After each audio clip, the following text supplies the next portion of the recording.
Matthew 15:30. Nagdati nga naman ang napakaraming taong may dalang mga pilay, bulag, lumpo, pipi, at marami pang ibang may sakit. Dinala nila mga ito sa paanan ni Jesus at sila'y pinagaling niya. Paano ba magpagaling si Jesus? Anong bahagi ng ating pagkatao? Anong aspeto ang kanyang pinapagaling? More than just bleeding. Higit pa sa pagdudugo lang. Lord, salamat po dahil kay Diyos na kumpleto ang pag-ibig. Ang pag-iingat, pagmamahal niyo sa amin ay napakasarap. Nawa, Panginoon, sa sandaling ito, lalo niyo pang ipaliwanag sa amin ang lalim, ang lawak, ang taas ng inyong pagpapagaling. At ito'y aming maunawa, mapakinabangan, at mapasalamatan namin kayo. Lord, be our speaker, be our teacher, be our leader and healer. Preach to your people. Use your servant only as your instrument. We seek you in the name of your Son, Jesus. Mark 5:25-34. May isang babaeng 12 taon ang dinudugo. Hirap na siya sa sakit na yon at marami ng doktor ang sumuri sa kanya. Naubos na ang kanyang ari-arian at sa pagpapagamot, ngunit hindi pa rin siya gumagaling.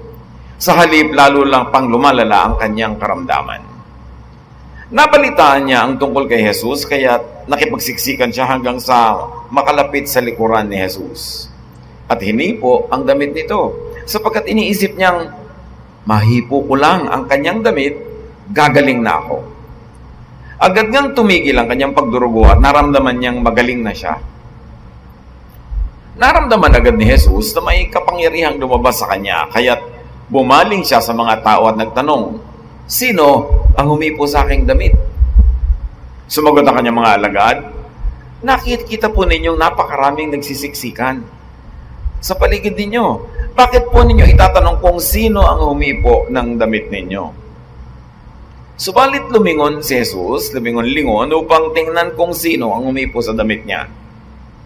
Palibhas ay alam ng babae ang nangyari, siya ay nanginginig sa takot na lumapit kay Jesus.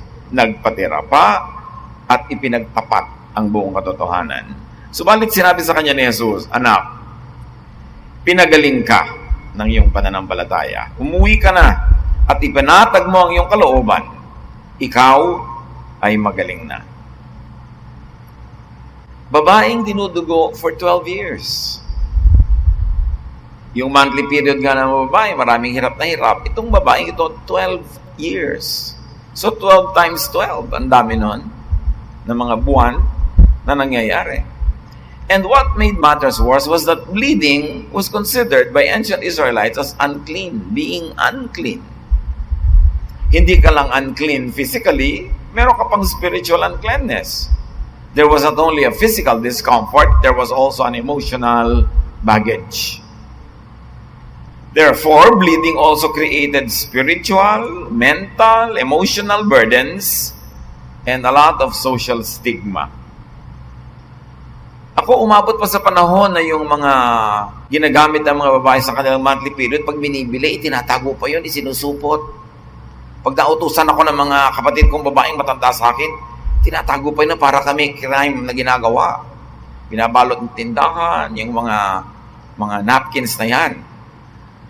Lalo na nung unang panahon, 2,000 years before that, may stigma when a woman is menstruating. Ngayon lang nga, ina-advertise pa eh. No? Meron pa mga with wings, may mga kung ano-anong fragrance. Pero nung araw, may hiya nakasama tungkol doon. Lalo na nung panahon ni Jesus, na hindi lang social yung stigma, may spiritual pa. Kasi yung templo, yung mga pare ang nagpe-preside over this entire issue of uncleanness. So, pagka merong ganyang bleeding, hindi lang physical ang pain. Yung iba, sobrang pain pa dito sa may abdomen. Merong mental, emotional, and spiritual burden. Kasi parang less than holy ka, you are not in the favor of God, at ikaw ay marumi. In fact, sa Leviticus 15:19-27, there's an elaborate regulation of women who are menstruating. When a woman has her monthly period, she remains unclean for 7 days. And if you touch her, you must take a bath, but you remain unclean until evening. So kahit mga family members, kahit asawa niya, kahit kaibigan, hindi siya pwedeng mahipo. Pag nagkaroon kayo ng body contact, no matter how slight, unclean ka. Maliligo ka dapat, pero kahit naligo ka pa, hanggang gabi, you are considered unclean, hanggang kinabukasan. Anything that she rests on or sits on is also unclean. And if you touch either of this, you must wash your clothes and take a bath, but you still remain unclean until evening. So ang upuan niya, higaan niya, madaanan niya, unclean din. Imagine ko hanggang ngayon ay umiiral yung mga patakaran na yan. Paano ka upo sa bus? Sa mga silya na yan, malay mo kung may umupo dyan na merong ganong uri ng kalagayan.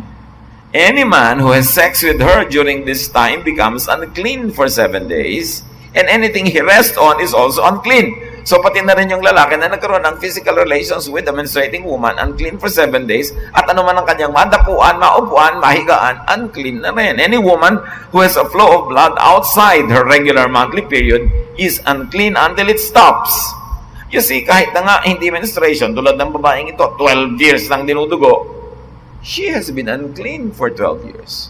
As far as the temple was concerned, anything that she rests on or sits on during this time is also unclean, just as it would be during her period. If you touch either of these, you must wash your clothes or take a bath, but you still remain unclean until evening.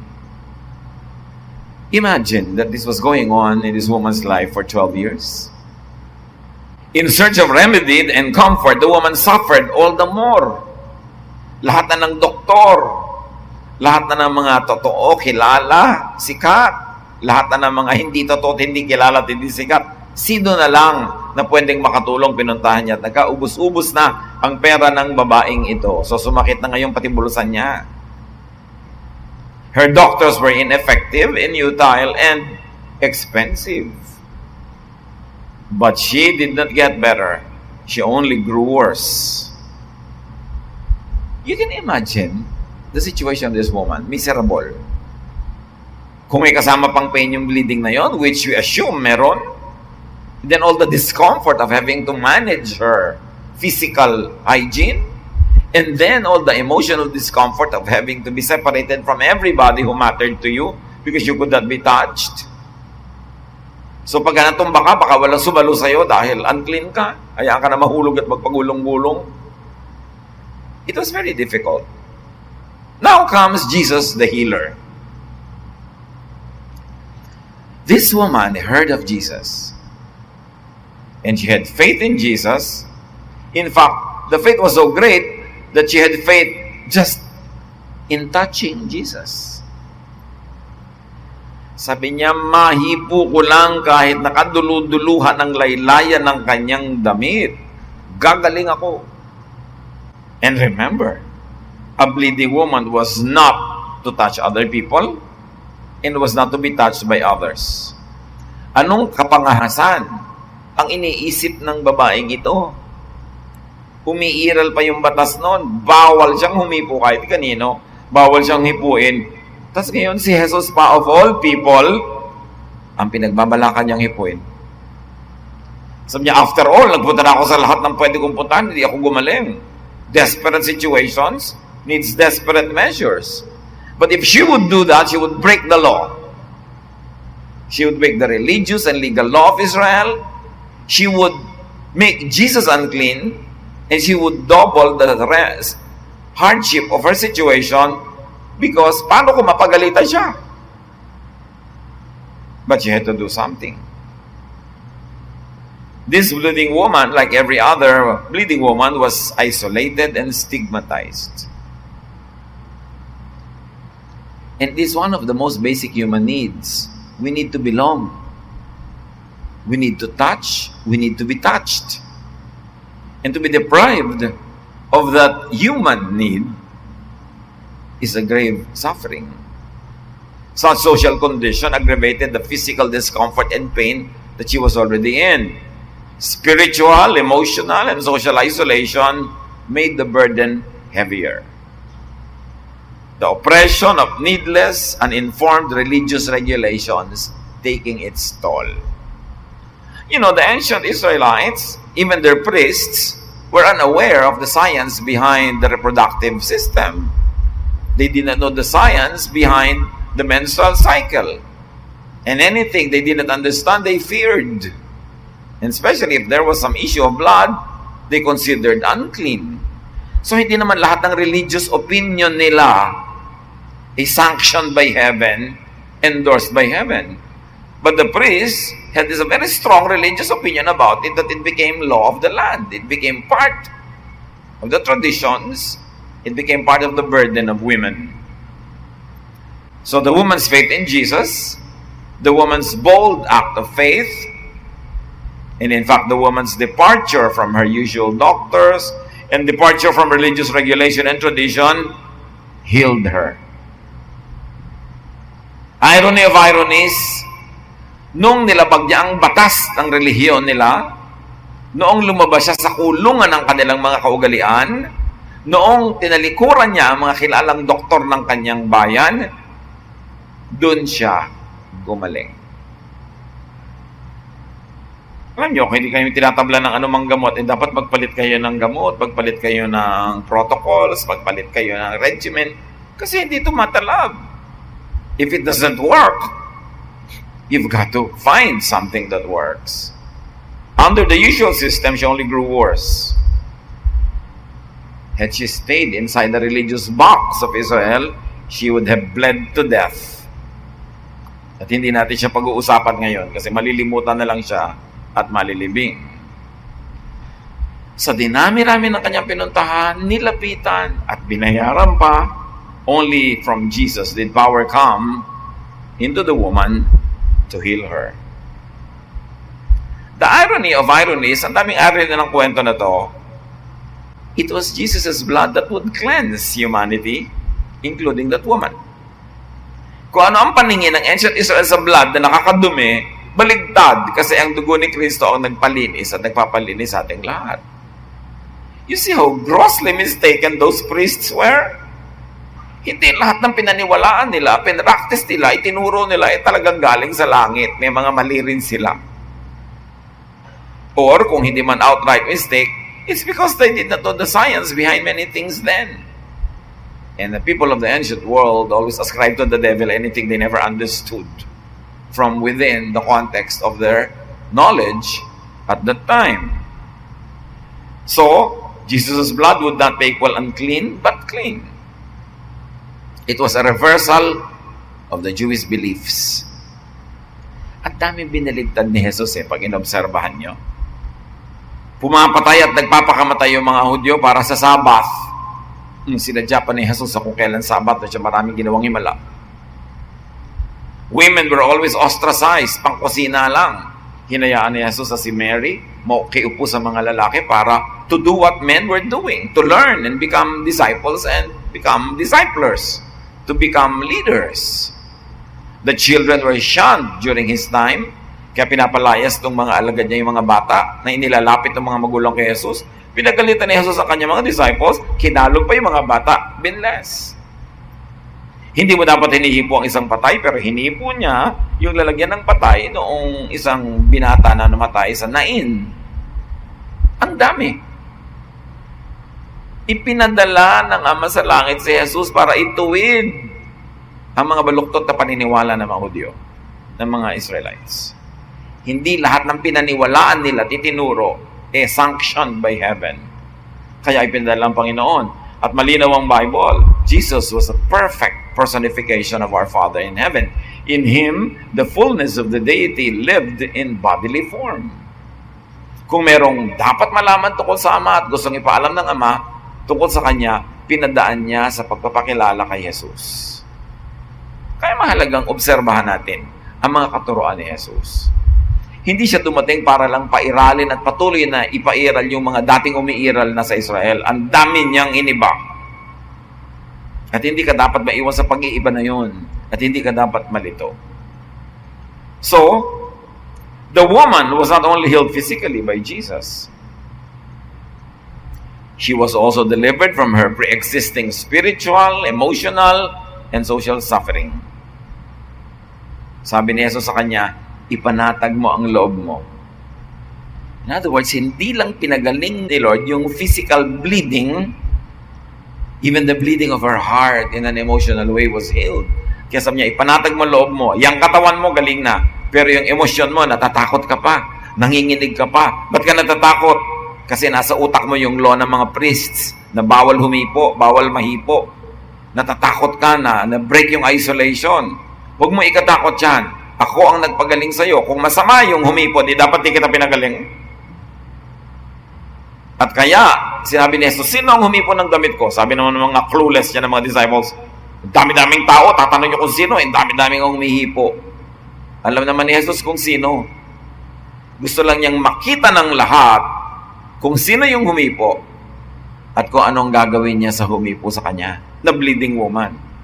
Inaasahan ng lahat, papagalitan niya yun, paparusahan niya yun, isusuplong yun sa mga priest, may kaparusahan yun. Pero hindi.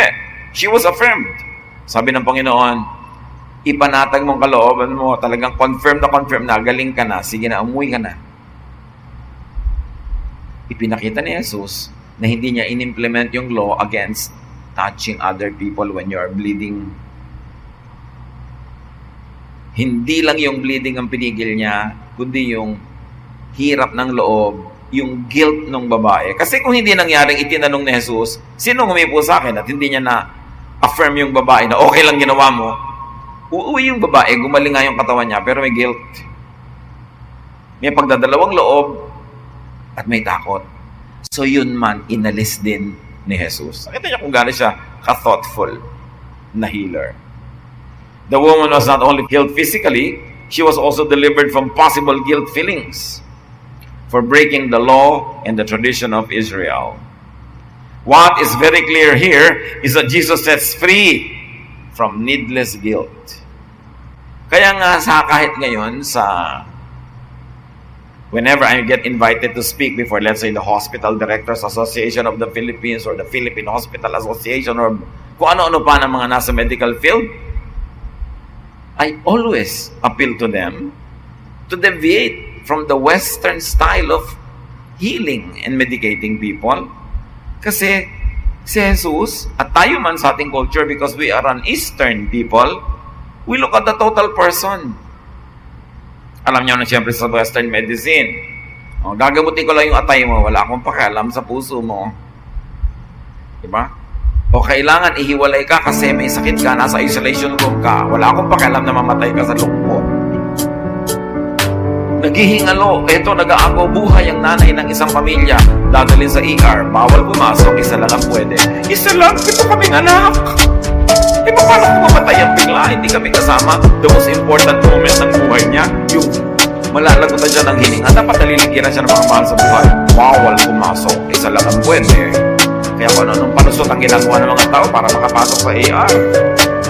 O kaya, bawal dumalaw after 5 o'clock, lalo po charity. Kaya ang mga tao dumadaan sa bintana, sa kanal, sa mga bubong, sa alulod, para makadalaw. Kaya nakikita mo sa mga ospital natin, tuturo ka na yung pasyente, ay, hindi po ako. Ba't kayo nakahiga dyan? Nasa banyo yung pasyente. Kami yung mga kamag-anak. Ang daming tao sa loob. Part of healing yun eh. You see, Lord, hindi lang niya pinagaling yung bleeding, yung emosyon, kasama. Total person. I always challenge medical practitioners in our country. Yes, use technology, but use it in the context of our culture. Mahalaga sa atin yun. Lalo yung mga Western ethics na I like you to know na 3 araw ka nalang mabubuhay. Kailangan niya talaga sabihin sa mga Western hospitals. Tayo naman siyempre gusto pa natin pumasa kung ano-ano pa. Paano mo i-blend yun? Get the cue from Jesus. He took care also of the emotion, of the spirit. Yung hindi lang yung clinical problem, but all the emotional and spiritual complexities surrounding the problem. Importante, katulad sa ICU. I was even suggesting, baka pwede may mga ICU tayo na yung may mga area na pwedeng lumapit yung mga kamag-anak pero hindi pumapasok sa loob. Dali-daling i-arrange yung carpentry lang yun eh. No? Na nakikita mo siya dyan, pero may may pang-isolate pa rin. Hindi yung nandun ka sa labas, hindi mo talaga makita yung pasyente. Siyempre, ikaw mang pasyente, pahirap na hirap ka. Alam mo, parang ka-graduate ka na, nasa departure area ka na. No? Gusto mo nakikita yung mga kamag-anak mo, hindi ko sino-sino mga nurses. So, importante to learn from Jesus. Take care of the whole person. It's very, very crucial. So, Jesus affirmed the woman's healing. Her bold act of faith and her departure from tradition, technically from breaking the law. You know why? Because John 8:36 says, if the Son gives you freedom, you are free. Initially, Jesus set the people of Israel free from the many needless traditions and religious regulations of Judaism. And then eventually, as his teachings reached all the far corners of the world, it became very relevant to everybody who was oppressed in a religious way. Yung ang nagpapahirap, imbes nagpapadali sa buhay, ay relihiyon. Nagpapasikip ng paghinga. Yung dumadami tuloy ang mga pinoproblema dahil sa religion. Dapat baligtad, pampagaan dapat yan ang buhay, pampasaya, pampabait, hindi pampa-istrikto. Hindi ginagamit to judge others, but to love and accept others unconditionally. Yun ang Jesusness. Ang dapat talagang balikan ng mga Kristiyano ay si Kristo. Kasi ang dami-daming sinusundan na iba-iba nagpapahirap ng buhay. The story is so popular. Mga bata pa tayo, nadidinig na natin yan. The important thing is maraming reversals dito. Jesus reversed tradition, Jesus reversed religious regulation, and He even reversed the meaning of the blood, that it is not unclean, because the blood of Jesus would become the powerful cleanser of all sin and of all of our ailments. Jesus nullified many of and set people free from many needless sufferings under Israel's traditions and laws.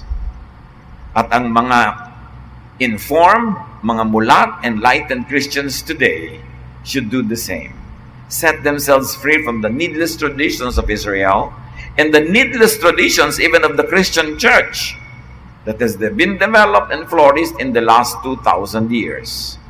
Dapat ang lahat ng yan, practices ng mga churches na naniniwala kay Jesus, salain muli sa mga teachings ni Jesus. At yun lang papasa, yung loving, yung nagbibigay ng comfort, yun ang rest, yun ang dapat na pagsikapan natin, na palaganapin. At hindi yung nagpapabigat ng kalooban, nagko-condemn, naghahati-hati sa atin, at nagtuturo sa atin mga maging self-righteous. Dapat wala nang lugar yon sa ating religious and spiritual life. Galatians 5:1, Christ has set us free. This means we are really free. Now, hold on to your freedom and don't ever become slaves of the law again. Ang linaw. Pero maraming Christians today, slaves of the law of Israel pa rin. Parang hindi nangyari yung Galatians 5:1. Parang hindi nangyari si Jesus. Kasi matapos na tanggapin si Jesus, bumabalik sa laws of ancient Israel. Na yun na nga, ang ginawa ng Panginoon ay tayo'y pinalaya mula sa mga yun. That woman got healed by getting out of Israel's religious box. Kung nanatili pa rin siyang relihiyosa, tagasunod ng kaugalian at ng mga batas, dumugo na lang siya hanggang namatay.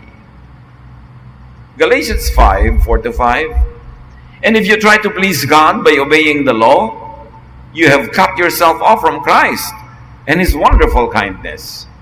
But the Spirit makes us sure that God will accept us because of our faith in Christ. Pag ang ginagawa mo pa rin ay sobrang pagsunod sa mga ganyan para akala mo ikatutuwayan ng Diyos, sabi, baligtad, pinuputol mo ang ugnayan mo kay Jesus. Kasi umaasa ka sa mga laws of Israel, sa laws of tradition, not in the kindness, the goodness, and mercy of God through Jesus. The illness and hardship of the woman was not just about bleeding. Ang gandang usapan nitong babaeng ito Kasi ine-expose ito yung maraming iba pang issue. Ang kanyang paghihirap ay hindi lang dahil sa kanyang pagdudugo. Ito'y isa rin nagmumula sa low status of women at that time. Na ang pagkababae mo, related with pregnancy, related with childbearing, and related with bleeding, ay kinoconsider na uncleanness. Jesus liberated that woman and all women of all time from that stigma. Jesus was very pro-women. Kaya ang kanyang mga disciples, ang dami niya kasunod-kasunod sa kasamang mga kababaihan. Si Mary, in-affirm niya by sitting with the men. Sa pagbangon ng Panginoon mula sa kamatayan, sa babae siya kauna-unahan nagpakita, hindi sa mga lalaking disciples. At malinaw ang Gospels, iniwanan siya, tinakbuhan siya ng lahat ng mga disciples yung lalaki except John the Beloved. At ang natirang kasama niya hanggang malagot ang hininga niya doon sa krus, mga kababaihan. Hindi dapat issue sa mga Christians yung ang babae ba, kailangan pwede ba mag-teach, pwede ba mag-preach? Jesus would allow that. Hindi nire-reduce mo lang yung mga kababaihan, taga-timta lang julep para pag may Lord's Supper, yung mga puro lang sa mga kusina. Ganun na nga yung ginagawa ni Martha, kinorek na nga ni Jesus, tapos ganyan ginagawa na naman ng mga Christian churches. We must put Jesus back to Christianity. Kasi madalas siya yung wala, kaya nagiging oppressive, nagiging mapang-api, at maraming mga kawawa. People are being, relegated to the margins, and they fall in the cracks. Ang nire-reward lang ng mainstream religious groups ay yung mga normal, mainstream, regular people. Not all people are like that. Many people fall in the cracks. Many people are suffering because of stigma. But Jesus sets these people free. At ganoon ang dapat nating gawing policy sa ating pakikitungo sa ating kapwa. Lahat minamahal, tinatanggap ni Jesus. At wala siyang itinatangi. Wala siyang tinatanggihan. Kaya hindi dapat ginagawa yan sa church. Jesus heals more than just bleeding. So, leave needless religiosity and ineffective doctors. Kawawa ang mga tao. I have many followers sa Facebook. I lovingly call them mga pamangkin. From all over the world. Sinasabi nila mga nangyayari sa buhay nila, lahat. At ang isa na nakikita ko common denominator, lalo ng mga umaate ng mga churches everywhere around the world, ang dami nilang oppression in the church. Sobrang daming paghihirap, sobrang maraming rejection, sobrang maraming an impossible expectation. Tapos pag nagkamali, sisipain, tatanggalin agad, pag-uusapan, nagdurusa sila because of the church. Sadly, that is the truth. That's why the church has to be reformed. We need another major reformation in the Christian world. Kasi nawala na si Jesus kung sino-sino na lamang ang sinusundan. Seek and touch Jesus. Bring your case directly to Jesus.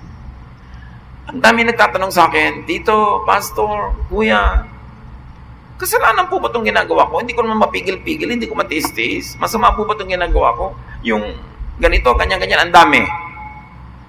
Lahat ang tatanungin nila religious leader, kasalanan yan, masama yan, itigil mo. Pero talagang nagawa na nila ang pwedeng gawin sa mundong ito, hindi pa rin nila nabago yung sarili, hindi pa rin naiba.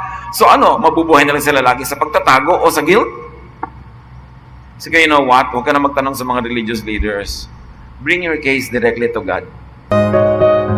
Tulad ng babaeng ito, hindi naman siya nagtanong sa mga priest, pwede ko bang gawin yun? Masama bang gawin yun? Kasi kung nagtanong siya, babawalan lang siya. She brought her case directly to Jesus. Talagang kay Jesus siya humawak at hindi siya nabigo. Hindi siya nireject. Kahit yung law, dapat nireject siya. Dapat pinabasahan siya. So you see, the law, religious law, does not always reflect the will of the Father in heaven through Jesus. Yung mga hindi tanong, yung mga imposibleng tanong na lagi kang pinapa-guilty, hindi mo talaga maiba, hindi mo mabago, wala kang magawa. Bring your case directly to God. Our God cares, our God loves, our God accepts unconditionally, unlike religions, unlike many religious teachings. Indiretso nyo sa Diyos, hindi nyo kailangang dumaan kahit kani-kanino. Bring your case to God, let God be your judge. Lagi may nagsasabi sa akin hindi ko talaga magawa ito, hindi ko magawa yan. Well, kung talagang hindi mo mapigil, hindi gawin mo, but submit yourself to God and God's management and administration. Kung mapagalitan ka, di pagalitan ka. Kung nadisiplina ka ng Diyos, di madisiplina ka. Malay mo naman, may iba palang pagkukuhan at pagkukugutan ng pangunawa at pagmamahal sa iyo at pagpapatawad ng Diyos. So bring your case directly to God. Huwag mong kang iasa sa tao, ma-oppress ka lang. Let the power of Jesus flow into you. But acknowledge Jesus. This woman acknowledged Jesus. The acknowledgement had to be done so that everybody else would know the kindness of Jesus. That though this woman broke the law by touching him, he did not punish her. And when you acknowledge Jesus, you get acknowledged by Jesus. So be healed from physical illness. Very importantly, through Jesus, be freed from emotional, social, and spiritual prisons. Ano-ano ang mga kadenang tumatali sa inyo ngayon, tumipigil para kayo magkaroon ng kapayapaan, sumaya. Ano-ano ang mga kulungan, tumipigil sa atin para mag-grow tayo totally, completely, beautifully. Bring your case to Jesus. Hayaan nyo ang Panginoon na maging hukom. Mabuti nga siya, hindi pa nga siya judge, savior pa hanggang ngayon. Pag dinala nyo sa tao, judge na yung mga tao, judge ka pa. So matuto tayo from this woman. She did not follow religious regulations. She brought her case to Jesus and she got healed. Dear Lord, teach us. Turuan nyo kami kung anong maganda, malalim at personal na leksyon na maaari naming mapulot sa kwentong ito. Salamat sa natatagdag na pag-unawa namin kay Jesus at sa inyo Ama na nagpapakilala sa amin through Jesus. Mga kapatid, pagbulay-bulayan natin ito. Ano bang kahulugan nito sa ating buhay? Paano tayo kamukha ng babaeng ito? Ano ang ating mga pagdurugo? Ano ang ating mga pagdurusa sa kamay ng iba na hindi naman tayo bumubuti? Bring your life, your case, your sorrows, your problems, your illnesses to Jesus. Kung gano'n siya ka-available and reachable to that woman then, lalo na ngayon, because now Jesus lives in our hearts. He is only a prayer away. Let's bow before the Lord and spend some time in silence, listening to the voice of God, how to apply this in our lives, and pondering and thinking. I-connecta nyo ang inyong mga buhay sa kasaysayan ng babaeng ito and receive healing, acceptance, and affirmation from the Lord.